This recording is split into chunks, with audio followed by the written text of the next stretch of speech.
চট্টগ্রাম নগরীর আমিন শিল্প অঞ্চল ৪৩ নং সাংগঠনিক ওয়ার্ডে বিএনপি এবং অঙ্গ সংগঠনের উদ্যোগে সন্ত্রাস, চাঁদাবাজ ও মাদক বিরোধী বিক্ষোভ মিছিল অনুষ্ঠিত হয়েছে।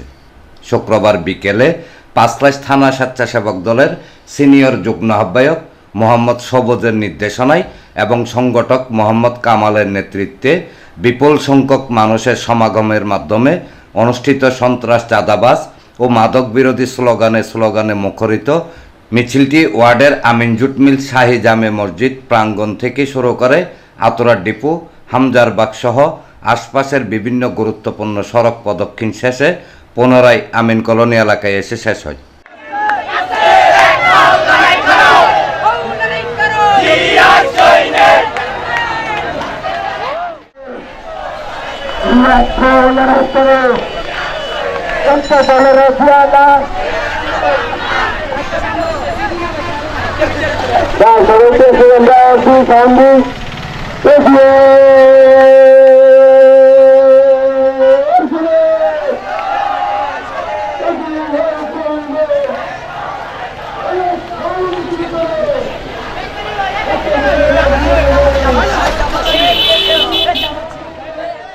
এ সময় সংক্ষিপ্ত বক্তব্যে সংগঠক মোহাম্মদ কামাল ৪৩ নং সাংগঠনিক ওয়ার্ডে সন্ত্রাস, চাঁদাবাজ ও মাদক বন্ধে প্রশাসনের জরুরি পদক্ষেপ কামনা করেছেন। আমরা সবুজ ভাইয়ের নির্দেশনায় এলাকায় সন্ত্রাস, মাদক ব্যবসায়ী, চাঁদাবাজ ওদের বিরুদ্ধে বিক্ষোভ মিছিল এবং সমাবেশ করলাম। একমাত্র আমরা চাই আমাদের এলাকা পরিপূর্ণ মাদক এবং চাঁদাবাজ, সন্ত্রাস মুক্ত আমরা একটা এলাকা চাই।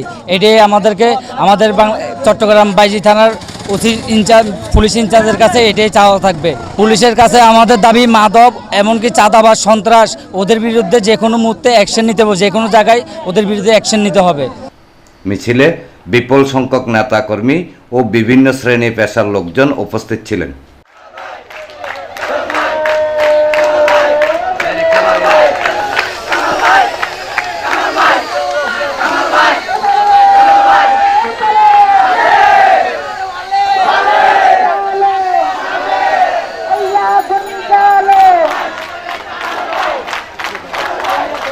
সবাইকে সাউন্ড দেন, সবাইকে সাউন্ড দেন না ভাইয়া।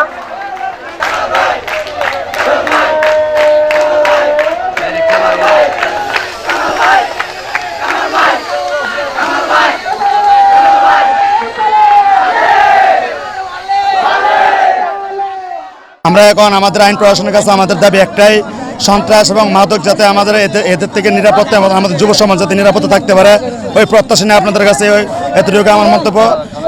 এনামুল হক লিটন, প্রগতি 24 টিভি।